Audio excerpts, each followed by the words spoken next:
I'm Stephen John Drew from Better Podcasting, a podcast about podcasting, part of the Gonna Geek Network. Just like the show you're checking out now. Shows on the network are individually owned, and opinions expressed may not reflect others. Find fantastic geeky shows at GonnaGeekNetwork.com. Hi, this is Robbie Thompson, and you're listening to Capes on the Couch. Capes on the Couch podcast is for entertainment purposes only. Dr. Issues is a psychiatrist, but he is not your psychiatrist and does not have knowledge of your individual situation. For any personal mental health concerns, please consult your own healthcare providers. For medical emergencies, please call 911 or the designated number in your area immediately. Remember that you are not alone and help is out there.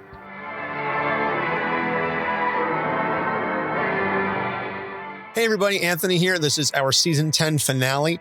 This is a panel that I recorded recently at Black Comic Con in Jersey City, New Jersey, alongside Tim Stuckey of Studio 66 Media. He is a fellow podcaster, and he was just really cool to talk to. Like he's an artist. He's got some really incredible stories, and it was a fantastic and fascinating discussion. And I spoke to Tim afterwards about some kind of crossover, so stay tuned to see what comes of that. This one was kind of an interesting situation, and I talk about it briefly in the beginning of the episode about how I ended up being a panelist at a Black comic convention, which is an interesting situation to be in as a white guy, especially given some of the topics that were discussed within the episode. And if you happen to follow us on Threads, you will see a kind of humorous story about all of that. So you can go and check that out. That one went viral, at least relative to our usual engagement and views and impressions and activity that it got. So it was interesting that was the one that kind of really blew up for us. Also, speaking of the episode, I want to apologize for the audio quality. I recorded it using our regular handheld mic. And if you listen to the Bacano panel from the week before, that one sounds pretty good. But unfortunately, we didn't have a table or anything for me to put the microphone on. So I had to leave it on the floor of the stage in front of myself and Tim. So I did my best to clean things up so you understood what we were saying. But again, I apologize if it sounds a little muffled at times. I tried to, clean up and remove as much of the background noise as I could. So this is our season finale. Very bittersweet. But again, Doc and I we're fried. And we preach the importance of mental health all the time on the show. We would be incredibly hypocritical if we didn't take our own advice from time to time. So we are going to take a little bit of a break, catch our breath, and then we will be back in September with new episodes, more creator interviews, and hopefully some cool new stuff on our website and or socials. And I do plan on using some of the time to think about the podcast and come up with other stuff for it. And again, I know I sound like a broken record when I say this, but it's because we love the show. We truly do. We love working on it. We love producing it. We love interacting with everybody. We love our community. We have fantastic fans. It's a lot with everything else we've got going on individually, collectively, and then honestly, just so much everything else going on in the world, So in light of that, please take care of yourself, take care of each other, and keep that moving forward through the summer. And remember that we say all the time on the show, you are not alone and help is out there. And in the words of our late friend, Kate from Ignorance Was Bliss, you matter. So please keep that in mind. And we can't wait for everybody to return when we return in September. In the meantime, this is the Black Comic Con panel presented at Jersey City. Enjoy, and we will see you very soon. So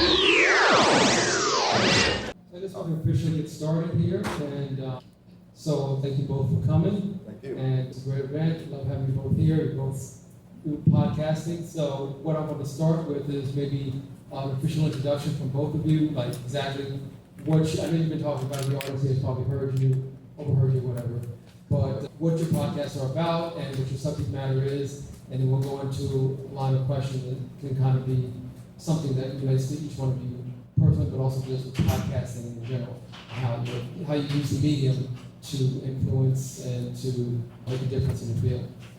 Yeah. So we'll start with you, Tim. Sure. I was letting him start. Nope. I'm going to defer to you. You're the closest. And I was going to flip the coin. Yes. Hello, everyone. My name is Tim Stuckey. Well, to get a little understanding of me, I'm born and raised in Jersey City. I work for New Jersey University for the art department there. I'm also I bring this up once in a while. I am a former Board of Education member. I served back in 1963 to 1999, so that may give a little bit of my age away. My whole focus has always been education, and through education, teach people as it helped me. My podcast that I have is really just telling my stories, my collective stories and my short stories from a sci-fi base. Like if you take everyone in my age group know the Twilight Zone. So it's more of reading it, and through it, hopefully, the stories are focused on narratives that help people think. They have a centric tone to it. 3 podcasts I have up so far, and you'll definitely find it for those who have my business card, our website card. You'll find it where one focuses on, speaks to the divide that exists near future. I try to make it in the future. One talks about from a spiritual standpoint, all of them are spiritually rooted, and all of them are from a creative standpoint.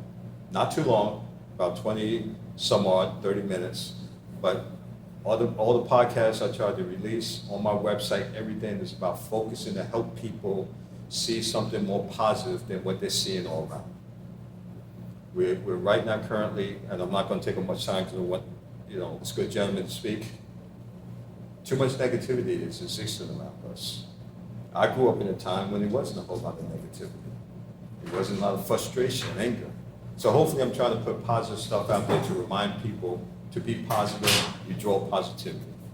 Negative, you're going to get negativity. So that's what I hope to accomplish with the work that I'm doing. Okay. So hello everybody. My name is Anthony Sitko. I am a co-host of a podcast called Capes on the Couch.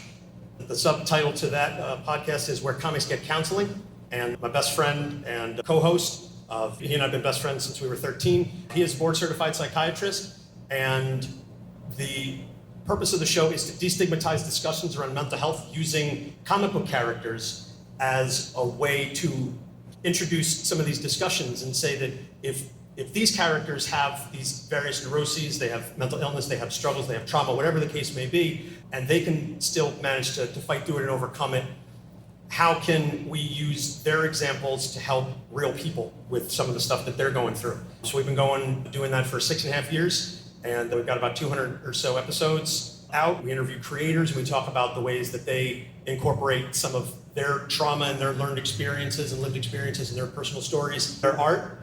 And again, it's just all about breaking down those barriers and not making it so taboo to talk about some of the issues that we all face individually and collectively as a society. And because, if you have cancer, nobody's going to shame you for going to an oncologist. If you have a broken leg, nobody's going to shame you for going to the ER. If you have depression, if you have anxiety, if you have schizophrenia, whatever the case may be, there are still segments of the population that will say, oh, well, just if you're depressed, everybody gets depressed, you can get over it. Everybody's anxious about something, it's not a big deal. And there's this tendency to downplay things or to shy away from those discussions. And we say, no, that's not valid, that's not fair, because those situations and those things that you're going through are just as valid as cancer or a broken leg or a physical illness. And so we use the podcast, we use these fictional examples to discuss the ways in which these real issues affect the people on a day-to-day basis. So, and I've been very gracious of Alvin to put this event together. Thanks to Alvin and the fantastic staff here at the Bethune Center. I kind of backed into this. I came here a couple weeks ago to talk to Alvin about a completely unrelated work event, and he was like, oh, I'm hosting this Black Comic Con, and one thing led to another. And my co-host is Black. He couldn't be here. He's the mental health expert, so I don't want to make it seem like, I'm not trying to colonize anything, or I'm not trying to, you're like, why is this white guy on the stage when it's Black Comic Con? I am aware of that, so that's why I'm taking a step back. As black. Oh, no. I did tell him to speak from sincerity. As long as he does that, it's going to be all right. Yes. As long as you're genuine in your presentation, you're good. Absolutely. And I cringe a little bit when I hear people say, "Oh, I can't be racist. My best friend is black," and I'm like, "That's not what." And I did tell him not to go that route. But you're doing great. Thank you. Appreciate that. So I guess I'll turn it over to Alvin to, kind of lead the discussion with the questions. Thanks, guys. Thanks, gentlemen. Both very interesting things that you do here. I'm going to start with you, Anthony. And I'm going to pick, thought about this after our crash conversations we've been having. I'm going to pick 3 characters that most of probably everybody here will know. And I'd like you to give me an example of if they were on the couch in a real life setting, what would they be diagnosed as, and what would their disorders be, and how would you, in a sense, or how would they be helped professionally? We are Frank Castle, who is the Punisher, okay, Moon Knight, and North Star. Okay. All right. Well, I suppose it's fortunate then that we happen to have done episodes on all 3 of those characters on our show. So that kind of helps a little bit, and I'm trying to remember specifically. So I'll start with Moon Knight, probably because I am one of the biggest Moon Knight fans probably in the world, or at least certainly in my circle. There's not many of us. There's not many of us diehard Moon Knight fans, but we do exist. So Moon Knight's first thing very clearly is dissociative identity disorder. And that has been portrayed, unfortunately, in a very unrealistic fashion, historically speaking, in the comics. Moon Knight, for those of you that may be unaware, he's a Marvel character created in 1975. And his whole thing is that his real name is Mark Spector, but he also has these other identities, as they're referred to in the books, or personalities, which is incorrect from a technical standpoint. But Jake Lockley and Stephen Grant, and then also the persona of Moon Knight, who goes out and fights crime. And again, historically, it was always shown as just, he goes from Mark to Stephen to Jake to Moon Knight, and he just kind of switches them back and forth like he's taken off hats. And that is in no way, shape, or form the way that DID is actually dealt with by the people that have it, as far as those people that have been clinically diagnosed to have DID. Alters and the way that their brains are wired is rooted in trauma. And so very often DID and these alters are created because your brain is so traumatized by an event that it decides, in order to keep us safe, in order to keep us healthy, in order for us to survive, we have to create another person that has not undergone this trauma just so we can make it through the day. It's an oversimplified version, but that's what DID is at its root. It's rooted in trauma. And so for somebody like Moon Knight, who, again, historically in the comics, and they've been doing a lot more over the past 10, 15 years on him, they've been rooting it in a lot and showing that trauma more realistically and explaining why these alters exist.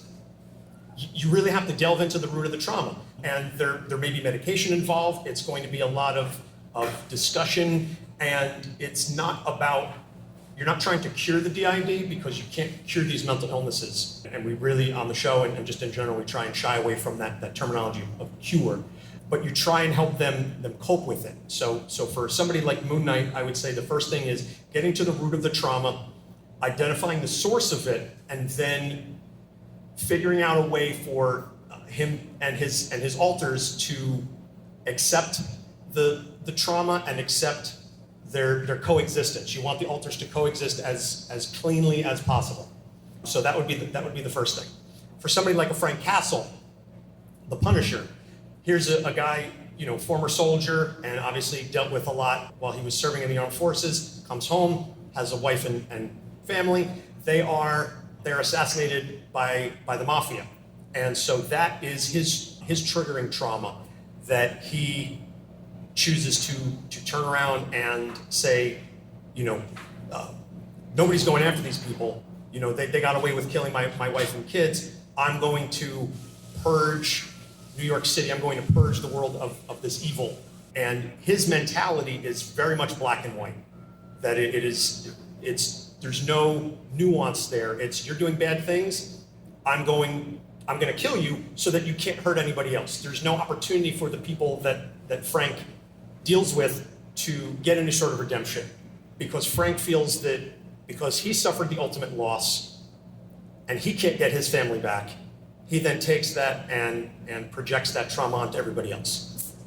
So he deals with that in a very unhealthy way. And so for Frank, what we talked about was trying to get him to acknowledge the trauma that he dealt with, the experiences that he had, and understanding that nothing that he does, he can kill all the bad guys in the world, it's not going to bring his wife and kids back. Nothing he does is going to unring that bell. And you get to the root of that, and you get him to deal with that anger and that trauma in a healthier way. So that's number two. For somebody like North Star, Jean-Paul Beaubier, Canadian character, a member of Alpha Flight in the comics. And gosh, I'm trying to remember, a lot of what he dealt with, honestly, was in the 70s and 80s, was homophobia, because he was one of the first openly gay characters in comics. And he was dealing with a lot of external homophobia from other characters, from society in general. And so obviously, we're not trying to address his homosexuality that is, inherent to who he is. What we discussed on the episode is getting him to deal with some of the external hatred that he deals with on a day-to-day basis, and in a way to not internalize that homophobia that he endures, and not turn around and have him and channel that externally in a negative fashion. So again, just off the top of my head, those are some of the characters those are some of the ways that I think that we could help address some of the issues that those characters deal with, based on, again, my recollection of the episodes that we've done. So next question is for you, Tim. So Tim, basically your intro, you use the comic book genre to basically inspire positivity. And I would like for you to go into a little bit more detail as to like the nuts and bolts of actually how you do that, like relating specific comic book characters, specific storylines or whatever. How do you use that to actually make a tangible impact on your audience? Like I said earlier, a lot of it is trying to fashion narratives and stories, because it is from an Afrocentric point of view, that at least individuals who I know in my community can at least relate to or associate with. Because sometimes there is a common thread that can cause, some type of trauma or generation. I call it personally, and again, I'm no expert, I'm just speaking from my living experience, generational trauma. Because until you understand that the trauma that African Americans go through, in many cases, is different from the trauma that Caucasian Americans go through. In a lot of ways, we can sit here and say, we will probably say in a lot of cases, our trauma is caused by Caucasian Americans, which is not always the case, but in most of the cases are when we deal with that over 400 years of trauma that's been inflicted upon us. So it's a certain level of hopelessness that developed where we are coming up. Now, me personally, I haven't experienced in my young upbringing, because when I saw creativity and work in characters, I just saw it for a while. That's cool, that's that. Only recently where I see more of it now, like it's like the 50s and 60s, early 60s has come back in a strong way. So my work is more of trying to overcome it by saying, and again, I root my work in spiritual, because as a Christian man, I try to focus that when you cling to God and focus, as you mentioned, you said about, driving through. I use the term power through. You got to power through these obstacles that's in your way. Is it easy to do that? Of course not. But first you have to recognize the fact that you have a purpose. So within my story, what I try to do is I try to use my example. I went through a whole lot of trials and tribulations. I went through a whole lot of craziness. I went through surviving cancer, without operating, because of just that rooted faith in my Almighty Father. For anyone that knows the story of Job, 3 years ago, my story was the story of Job.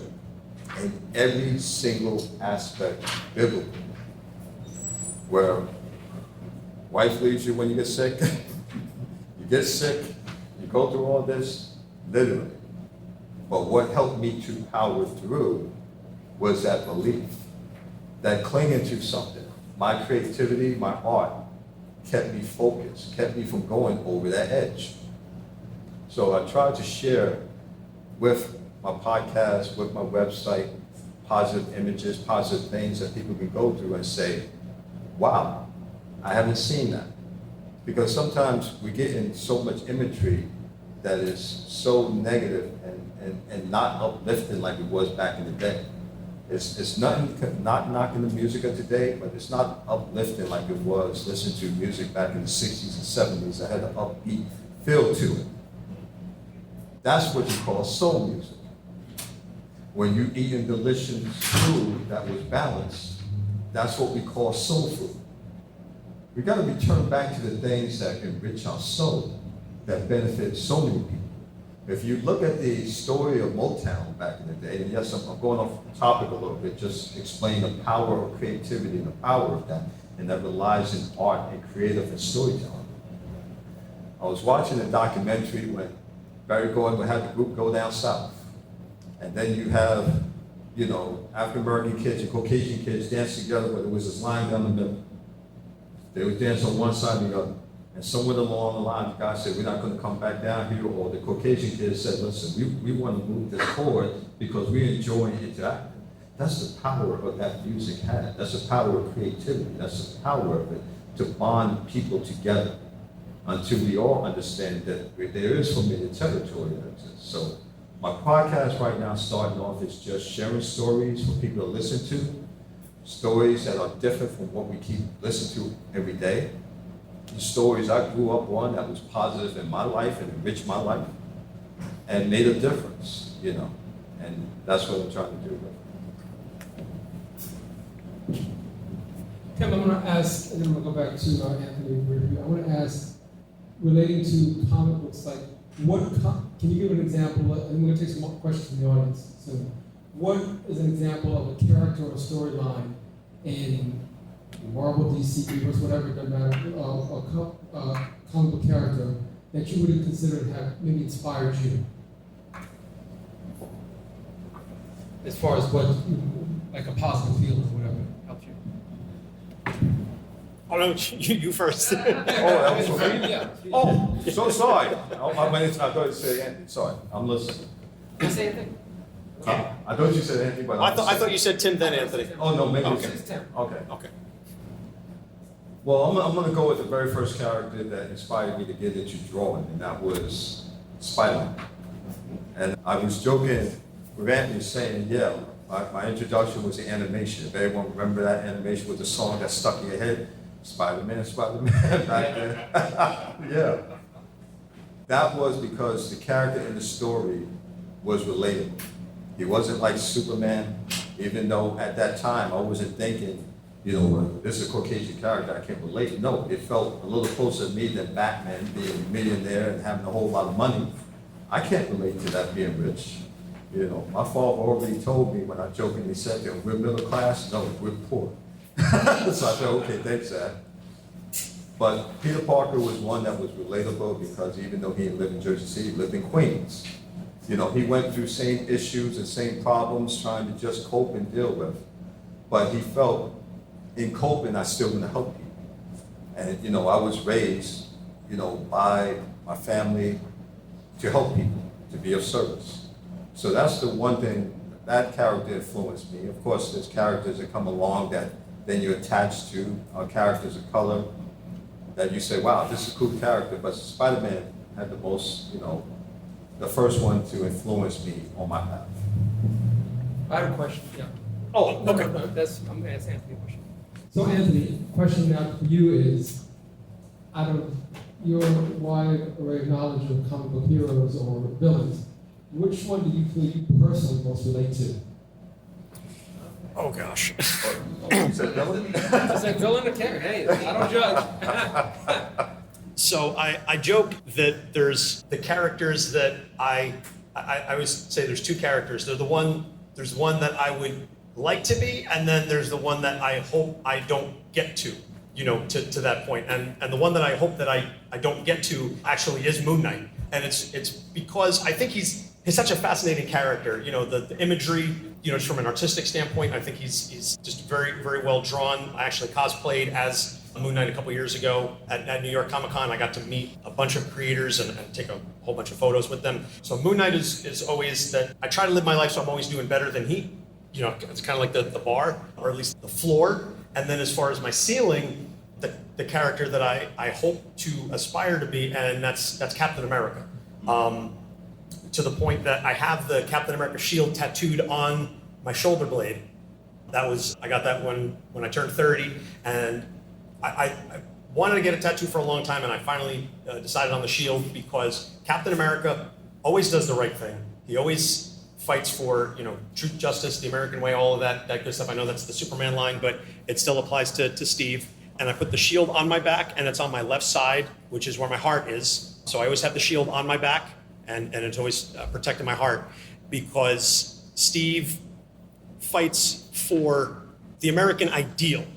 And I think that sometimes people misconstrue and they misunderstand Captain America, and they view him as this jingoistic character, this nationalistic character, and that's not who Steve Rogers is. That may have been Jeffrey Mace or Walker or some of the other characters that have carried the mantle of Captain America, but that's not who Steve Rogers is. And I thought the MCU version, as portrayed by Chris Evans, does such an amazing job of walking that line of saying that he represents the best in us and best in what we could be, in what we could aspire to be, without coming across as corny or not relatable. He fights for what is right, regardless of who it is. He's going to fight for, the ideals. And so when I go through my day-to-day existence, it's always like, how would Cap face this issue? How would Steve deal with this? And then, try and meld that with my own background and my own personal lived experiences, and hopefully just in the end do the right thing, and then in turn inspire, my kids and my personal circle of influence in the best way that I can. And hopefully that kind of, Tim, you were saying about spreading positivity and everything, and just kind of that ripple effect that our own personal circles of influence are more powerful, I think, than we realize. So if I can lead by example, by kind of being like Cap, being like Steve Rogers, then maybe that inspires somebody else to do the right thing, and that we all eventually, a rising tide lifts all boats. So.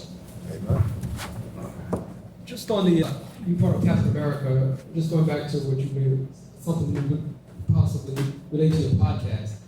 So Captain America, I would agree, is probably about as ideal as you can get, just as far as nobility and just honor. He was able to lift the hammer, so yeah, it's cream of the crop. I guess the only one thing that would be comparable to it would be DC Superman in a sense of nobility. Now, I would say in both characters, one thing, and it's just my opinion looking at them, they almost are both very lonesome characters in a way. I mean, if you look at Captain America, he's a man out of time. So in a sense, his trauma would almost be, he's living in a time that he never could truly relate to. At least, especially the way the MCU portrays him. He never really has a solid love interest except for the one he met in the 40s. Superman, in a sense, very noble, but in some ways, he's going to outlive all the people he loves. And so that power that he has is also, it's cursed in some ways. Because, he's being invulnerable almost always. When I look at Superman, I'm like, okay, I've always felt to myself, if you can't feel a bullet, can you feel a kiss? And it almost like your strength almost becomes your greatest curse as well. Now, going back to how they portray him, the standard of Captain America is basically what we're talking about here. Now, the Ultimates kind of portrayed more nationalistic, but that was kind of an off-brand. But to my first, what I just said, I'd like to just relate to like the loneliness of these two characters. If you were related to some sort of trauma, would you look at it like the way I just described it? Yeah, absolutely. I mean, we've done an episode on Steve Rogers on the show, and we didn't do Superman.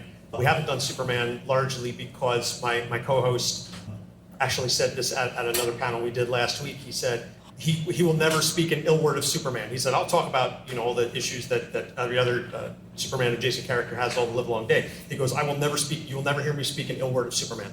So to that end, I don't know that we're ever going to do an episode on Supes, but for Steve, we did talk about that loneliness. We talked about that trauma and being out of time, and the notion that he's always fighting for something that I don't know if he thinks it's ever going to arrive, but he is the personification of hope. Very, very much that ideal in the Marvel universe, whether it's in the comics or in the MCU. And that can definitely be a lonely struggle, because so many of us, we all have hope in various degrees. And we like to think that it tries to carry us through the tough times, but we've all dealt with situations where no matter how optimistic we try to be, we know it's not going to happen, or it's not going to happen in the way that we want it to. And when that optimism hits that cold dash of reality, how do you cope with that? And for somebody like Steve, who I think deals with that on a day-to-day basis, it's a recurring thing. It's a wound that never gets to heal. And so, Tim, you were talking earlier about the generational trauma. That's something, I'm not certainly equating what Cap has gone through to anything of the Black struggle, certainly, but it is a wound that doesn't get to heal. It is, in that regard, there is a similarity there that it's something that you're dealing with on a day-to-day basis, and it never really hits that closure.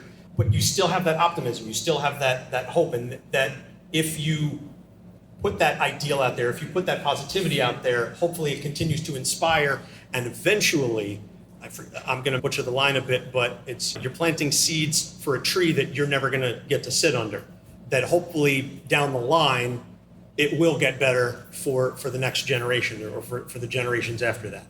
So I think that's something that Steve deals with on a daily basis, and it's a credit to his strength, both internal, physical and emotional and mental, that he's able to continue going forward through all of that in spite of everything that he deals with. So yeah, I was going to say, you look like you had something you wanted to add on to that? No. But okay. First ask the question, because I wanted to add something to the Spider-Man pick that I had. Okay, I'm going to ask you, you can give me your statement. I just want to give you my question. Sure, please. So my question to you, Tim, since we're on the topic of a Captain America sort of figure, I want to turn it to his Black counterpart, Elijah. Mm-hmm. And you and I were talking about this the other day, Anthony.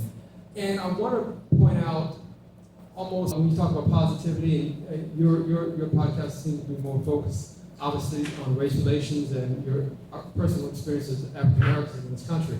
So the way I look at almost these very noble characters, whether it be Superman, whether it be Captain America we're talking about, or you can even say Batman, they tend to fight villains that never affect almost everyday people and everyday problems. A lot of it is, for all their nobility in the comics, they almost were, each of them, oblivious to the struggles of race inequality, racism, people getting murdered even at the time that they were at. And obviously that we're talking about, the writers were probably oblivious to too, so it's not the characters. But how did you look at that even as an African American? Batman's fighting the Joker, he's fighting the Mad Hatter, he's fighting the Penguin. None of these that actually are robberies on the streets. I think the only time I saw that tackled was an oversized graphic novel by Alex Ross, where Batman, Bruce Wayne, actually used his money to fight some crime actually in the hood or in the African American communities. But that was like an anomaly. That was something that was never touched on. So I'd like maybe to just speak to that, and how even though these characters are perfect, they almost are, in a sense, oblivious to the common people. Yeah, with comics, it all depends on if you refer to, we'll say DC, right? It's like different ages of it. You say the golden age, you say the silver age, right? Then I dub it the awareness age, where the silver age, you came up with the old camp of characters, and they really didn't focus on social issue or commentary. When Marvel came along, when they got to the 70s, they started focusing on more social commentary than anything else. I think the first book was Spider-Man, but before that, It was a commentary on the drug issue that was happening during the 70s, where Speedy, Roy Hopper, was, the Green Arrow in the comics discovered that his sidekick was hooked on drugs. First time that was revolutionized, and that was brilliantly written by, if anyone, Danny O'Neill, who wrote it. And in that commentary, because I'm a big fan of Danny O'Neill, because people always credit Frank Miller, Dark Knight Returns, for making Batman relevant, but it was Danny O'Neill and Neil Adams that did it first. They created John Stewart, the Green Lantern. But there was, and that's the power of the social and being consciousness. And again, great costume, my friend, so we talk about that. The thing that was poignant is to me one of the best lines in comic book history. And you probably know where I'm going at. You probably know where I'm going at too. There was a line where they did Green Lantern and Green Arrow book. And Green Arrow in space, taking care of space and all of that. And Green Arrow was always down to earth. They'd written him where he was for the common man. He lost all his money, and I'm like, I'm gonna help the common people. I wanna be connected. So there was this line where it was an African-American elderly man that was with Green Arrow, and Green Lantern was there. And the man said to Green Lantern, I hear you help the purple people and you help the, I forgot the other color. The blue people. But no, you work for the blue people. But I never hear you help the brown people. And then Green Arrow didn't say anything, but Green Lantern said, yeah, you're right. And he hung his head down because he was right. We have all these heroes. In the comics, if we have all these heroes, we shouldn't have these social issues. That was always my thought when I'm reading comics. And again, my favorite books later on was the X-Men, Teen Titans, written during the 80s. But we shouldn't have these problems. So why is it not spoken? Why do we not speak to that? True heroism. But with that, I printed that out and I have it on the wall in my office. So when students come in, they look at that line because I'm like, yeah, be conscious of that as you write your stories. So going back and just jumping a little bit on Spider-Man, Spider-Man talked about the drug issue too, not as effectively as Danny O'Neill did, and Stan Lee wrote it. But the one thing I just want to point out, and again, I'm not going to say anything bad about Captain America, and I know his idea.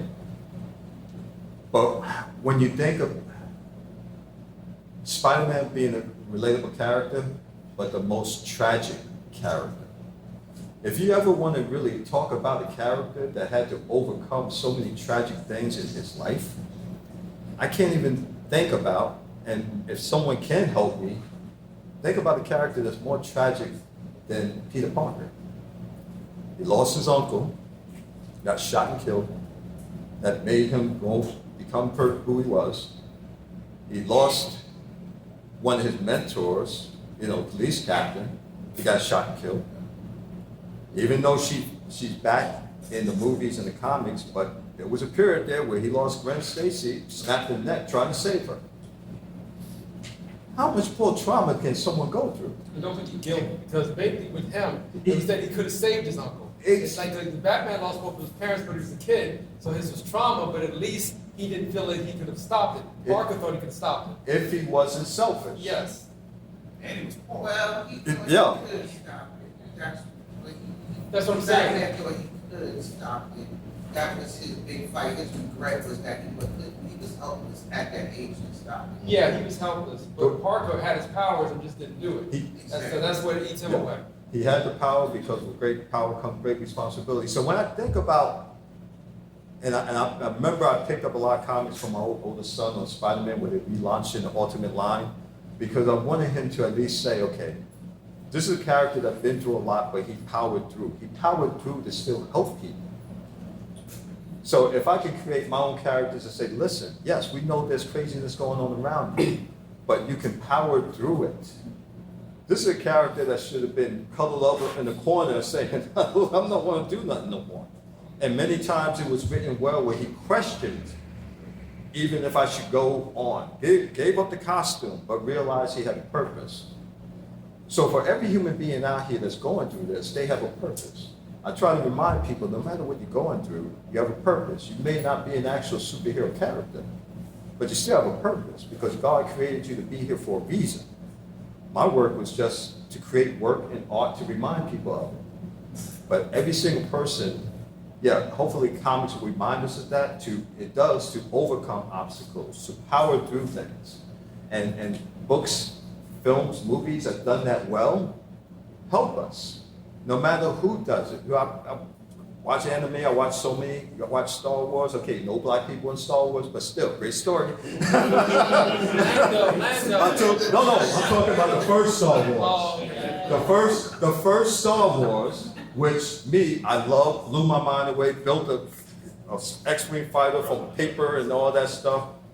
But the point was afterwards, yes, we have cool Lando. Not Colt 45 Lando. we're talking about Bingo Long's traveling all-star, Mahogany Lando. One black man in space, Lando and Star Wars had a perm. yes, and sported well. But to Lucas' credit, he had him where he ran this whole place, which was great. But the point is, at the end of the day, art, creativity, books influence us on the path.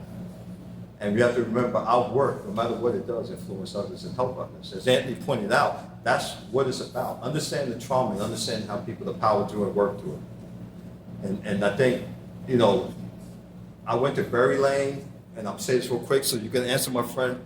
They had the Juneteenth celebration. I went down there and met so many incredible people that in their own right, they felt like superheroes to me. In conversation and shared the traumas, the stories they went through to create the products that they have, they themselves are superheroes. So we have to remember that we are that in so many ways, that we have a purpose, and I think that's the great thing about it. Sorry for going on. I'm sorry. So I'm about to take the questions from the audience. I just have one last thing I'd like to say. Anthony, I'm going to direct this to you. I'm one comic book artist to former comic book artist, maybe. Oh no, you're still an artist, you know you. Not because of comic book. Comic book. Yep. Studied it, but you did it more professionally. But I guess growing up, we're around the same Generation X years, and you and I kind of had these conversations. Like Anthony, you and I have had very interesting conversations on this. How do you feel as a black artist coming up in the generation that we came up in? And I did an interview with CBS last night, and I brought up the fact that they asked me some questions about this event. And one of the things I brought up about the time that I grew up in the 70s and 80s, being a Gen Xer of that age, and the representation, the lack of representation that was in comic books. And you and I think when we were talking about the old classic comics, whoever's in here maybe over 40 may know how to draw the Marvel Way, or whatever that came out years ago. And even in that book, it tells you, do not draw a nose too big. Do not draw lips too thick. I think Mishima was the artist or whatever, I can't remember. John Mishima. John Mishima. Yeah. And it literally tells you how not to draw a hero and how to draw a hero, what a hero looks like, what a pretty woman looks like, and the nose can't be too fat, the lips can't. So with all that being said and done, and I remember I said in an interview last night, and I spoke about my mother was here tonight somewhere, I don't know if she's mingling around, but I remember she sent me down, I was maybe like 11, 12 years old, and I would create my own characters. I had all sketchbooks high, just characters that I created, and none of them were black. And my mother sent me down one night, and she says, how come you never draw any black people? And I'm like a kid that, I'm like, I don't know how to answer that. I'm 11, 12 years old, and I just didn't know. And I said, and I thought about it for a while and said, I just draw what I see. And it was so subconscious, and that's when it really becomes almost even worse to be conscious, because you don't even realize you're not even representing yourself in your own art, because all the heroes I saw were Steve Rogers and Captain America, were Batman, were Superman, were Super Friends. There were no, I think, what Super Friends had? Black Lightning. Black Lightning, yeah, but he was like a side character, and you had Apache Chief. So, but basically, it was a world that didn't represent us, that we loved, and we loved the genre, and we were very fascinated by it and very entrenched as comic book fans as kids. But to me, it almost, and luckily I had my mother and parents to kind of even bring that up to me to make me conscious of it. So I had to, at some point at an early age, almost had to make a conscious decision to draw my own people. And I just wanted to get your feedback on that as another black artist around the same time, how you dealt with that. Yeah. To be honest with you, I went through the same thing that you went through, but I was blessed because along with, I grew up in an era where it was John Romita Sr. He came out after Steve Ditko doing Spider-Man. And he introduced Robbie, who was the assistant editor of the Daily Bugle. This was, a black male character that was in there. Then there was other characters. For me, drawing, the problem for me and what I experienced was I didn't have that easy access to comics, to be honest with you. So when I was able to get comics and I wanted to draw, the only reference I had to draw was comic book characters in those books. I didn't have an anatomy book. I wasn't taught to get an anatomy book. I wasn't taught what we have today, which is what I recommend. I recommend students anatomy books, Will Eisner books, all of this. So the comics that I had that really didn't have a whole lot of black characters in it early on was the Caucasian characters. And I just said, well, I'm just going to draw superheroes and that's it. Until the 80s, this late 70s and 80s came along where you started seeing more and you started to create that. During those 80s, I teamed up with, a dear brother who passed on named Robbie Garrett, who created a number of books. And many of the books we did, and this was in high school, was like team focused, because at that time in the 80s, you had, more black characters coming out. You had, the Team Storm from the X-Men. You had Cyborg from the Teen Titans. Then you had, other characters that's coming out. So we was like, we're gonna make some cool characters, and we, it was multicultural, but we was like, more characters of color. And if I had a way of showing you, I could show early stuff that I did as a kid of showing that. And my reference to drawing it was seeing my aunts, my uncles, and people around me. I turned them into comic book characters. I looked at their facial features and looked at them, because there was always heroes, because they raised me.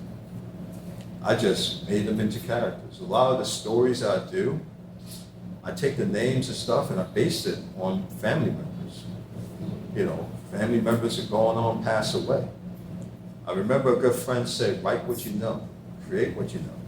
But this is what I know. I have, believe it or not, I had, but blessed to still have a great number, but at one time 17 uncles. 13 of them direct, other than by marriage. And then a slew of aunts, 3 by, direct blood, others by marriage.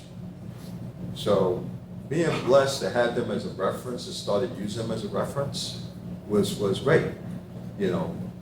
Having the comics to show me the dynamicness of the greatness and the power of showing heroics, but then applying it when I started becoming aware that we needed more of this. But I was blessed to grow up, like I give a lot of credit to, if anyone familiar with film animation, David and Goliath. David and Goliath, when you think about Tarzan, the Lone Ranger, all of that. Tarzan, where he had a little more melatonin because they did him a little bit realistic. Yes, he was European, but if you're out in the sun long enough, you develop melatonin. So he had a little more color to him. Yeah, he had a little tan, which was, I watched it recently and I'm like, well, now see, that makes sense. But you had characters of color that they created that was positive. But I said, for me, that's what I want to do, to create and have fun doing it and give back. And that's what I want to do. I hope I answered your question. All right. So we're way over time, but I do want to take some questions from the audience for these 2 gentlemen. And guys, at this point, we'll try to keep it within maybe 2 or 3 minutes to respond. Thank you. So, Flynn, Anna first. So how do you feel about race swapping pre-existing characters for new iterations and new universes and contexts? Because I know DC has, for example, rebooted Gordon Made in Black. I personally am an advocate for that. I think that's fine, but I think for some characters, it's integral to their identity to stay the race they are. For example, Clark Kent Superman, I would always imagine as white because he was created by Jewish people in World War II. So I think that's very integral to the development and his symbolism. But for other characters, I think it's completely fine. So I want to know what your opinion is. Oh, which one? Doesn't matter. Both. Very good job. I'll let you go first. Sorry. Okay, this could possibly backfire on me in any way. I'm going to tell you from a biblical standpoint, speak the truth, speak to God's truth, you never go wrong. Go ahead. Oh, no, I know, I'm just joking. No, oh gosh, I'm gonna go viral for all the wrong reasons. No, I think, again, to your point, and I'm not trying to cop out by kind of copying your answer, but I do think for certain characters, it can work. For certain characters, yes, it is integral. The common response whenever a formerly white character is drawn as black or reimagined as black or Latino or a person of color is always, oh, well, then why not just have a white Black Panther? And I'm like, that's not the case at all, because it's not inherent to the identity. It's not inherent to the identity. Somebody to your point, like a Clark Kent or a Steve Rogers. I mean, Steve Rogers, another character, was created, again, by two Jewish men in the 30s, but also the whole point of Steve Rogers is he is white, blonde hair, blue-eyed. He's the Aryan ideal to then turn around and be the counterpoint to Adolf Hitler. So the whiteness is inherent to Steve Rogers as a persona. Whiteness is not inherent necessarily to somebody like a Peter Parker. But I also think that's why they created Miles Morales, was so that, to kind of, I guess, avoid some of the backlash there. But you could turn so many characters where their race isn't inherent to who they are as a character, like a secondary or tertiary character. I personally have no qualms with it. I think as long as you write the character themselves as relatable, and again, I know it's going to sound like a cop-out, but I honestly don't care one way or the other what their skin color is, as long as they are a relatable character, as long as they are a three-dimensional character, and as long as they're portrayed in a way where they're not just a caricature, or they're a flat archetype. It doesn't matter to me. But I know a lot of people that look like me care a lot more about those kinds of things, because it speaks more to them, as their identity is more tied up in the whiteness. And so any attempt to change that is going to be seen as an attack on them, either personally or culturally. Again, I don't care. There's 11 characters that look like me and have looked like me, because everything's been tailored for the people that look like me. I'm totally okay if it doesn't have to be tailored towards me. So I'm totally okay with that. First off, good point. But one thing, I'm going to answer his question first. I have no problem with it, because we have to think about the times of when these comics was created. They wasn't thinking about us. Jeffrey Wright did an excellent job portraying Jim Gordon in the Batman. One of my favorite Batman movies so far, because Matt Reeves, who directed it, did a great job with the ensemble and putting together it with the story. So I like the answer that Anthony has given, because it is about the integrity of it. I know that recently for the upcoming Superman movie, they went back to African American Perry White, to use him. They're introducing Mr. Terrific, thank you. So they recently showed pictures. So they're making strides, but the problem that I have with the current industry is that, are you still giving it the heart? And I think we all know when you did the Spider-Man Into Spider-Verse and those films, excellent. They had heart. They had me.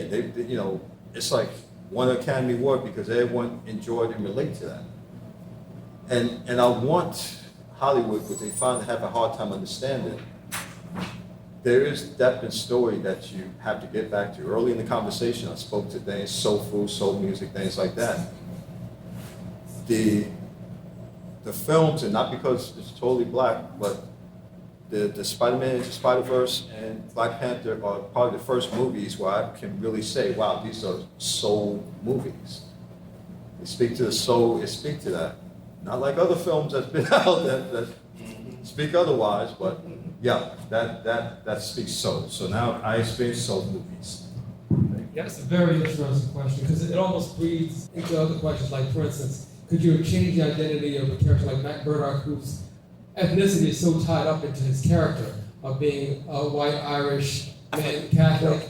You know, would that be believable by just changing him into a black Catholic? Probably wouldn't have the same appeal. Could you actually change, maybe 50 years ago, could you have done the same thing with Bruce Wayne? Where he would have been believable that he's the richest, coming from the richest family in a major city? Would that have been believable? So yeah, such a good question because when you change these, I mean, put Perry White, that's just, he's a secondary character, it's easy to do. When you start talking about your main characters and all the stories that's back up around them, the audience has to buy it. You know, we have to believe it, whether you're black or white, it has to be something that we can relate to as a plausible reality. And that's just it's almost a deeper topic, and the topic really almost a discussion in itself. Who's next?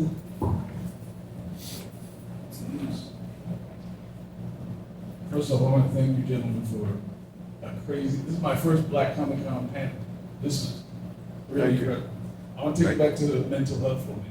So this young man is just like my favorite hero, Batman, comes close to this. What do you think of the anti-hero? Like a Spawn. Like, I do good, but I'm not good.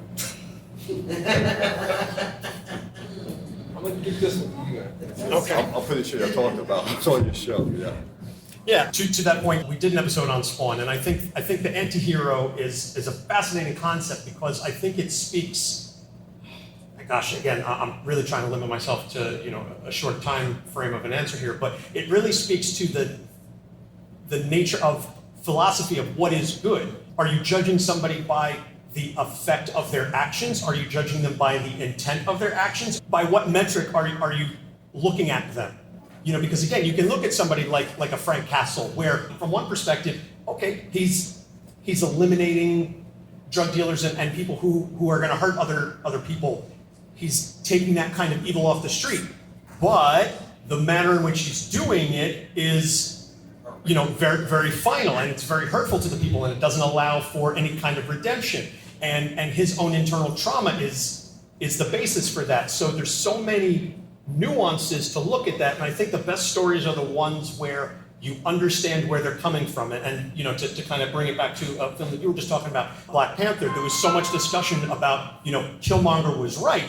And I think that he was one of the most well-written villains, quote unquote, in cinema, because there was a reality and a logic to his actions and to his basis where you go, I may not necessarily agree with everything he's the end result of what he's doing, but I really can't say he's rooted in anything wrong, And so that's what made that film so powerful, was that kind of a basis. Killmonger, less, you can certainly make the argument that he's less villainous, he's not a full anti-hero, he's somewhere in between, but that nuance and that gray area is beautiful, and the best stories are the ones that can pull that off in a really impactful way. Be honest with you, it's not much I can really say on it because I agree with what Anthony said. The anti-hero, the anti-character, I think what makes an anti-character more compelling is because they are teetering on that middle line. When you think about Wolverine, like people say, it's a favorite character of a lot of people, but what really makes him a favorite? Is it because he got the claws, he can slice people up? No, it's because he's always struggling with his berserker rage. He's trying to yes. So here, he's a great example of trying to do right, but keeping from being angered, being, put in a situation where you can't think clear. So, and then how to cope, which if you follow him, the character real quick, he gets into Japanese philosophy, Bushido, he learns to relax, he becomes a samurai, he learns to focus, I'm not going to be berserker raised like I was at the beginning, you know, and he comes a long way. So, yeah, that's I can point. And Anthony and I were talking the other day as far as the whole anti-hero thing, and I think I was a little bit more pro Frank Castle. He was a little bit more, because I mean, the way I look at it a little bit is kind of like, in some ways you're right, there's no redemption there. And we were talking about the contrast between Frank Castle and Matt Murdock, where one believes Matt Murdock being Daredevil, one believes everybody deserves a second chance. Castle believes, you know, you keep letting them go and they come back, you got to do this with, you know, when I put them down, they stay down. So, and then I was only bringing it up in the sense that when you look at, like, even criminals in our society or whatever, like Charles Manson or Jeffrey Dahmer, why do we keep them around? I mean, they're not redeemable. Some people, not every. So is that somebody where Frank Castle would be right, or you know, Matt Murdock would just probably let him just go on forever? But that was just an extra topic that Anthony and I were having in the office. Another question, then we're gonna have to wrap this up. Anybody else? Okay then, I think we got another panel discussion coming up a little after 4. The food truck is on its way outside. We got jerk and chicken coming, so anybody's hungry, can grab something to eat. Thank you, gentlemen, for being here. It was a wonderful discussion. Went on a lot longer, but that's what interesting conversations do. Listen, thank you very much for those great Yes. questions and being part of it. Yes, and again, thank you. My mother just walked in and one and told me at 11 I wasn't drawing black people with my.